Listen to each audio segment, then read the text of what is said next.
National Weather Service in Cleveland has issued a severe thunderstorm warning for Holmes County in northeastern Ohio, Knox County, until 8:15 p.m. At 7:20 p.m., a severe thunderstorm was located near Grenville, moving northeast at 55 miles an hour. Hazard, 70 miles an hour wind gusts and nickel-size hail. Source, radar indicated. Impact, expect considerable tree damage. Damage is likely to mobile homes, roofs, and outbuildings.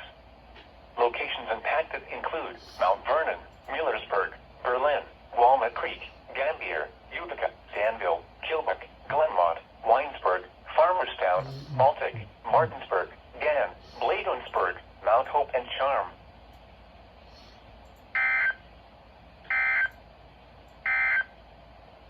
A severe thunderstorm watch remains in effect.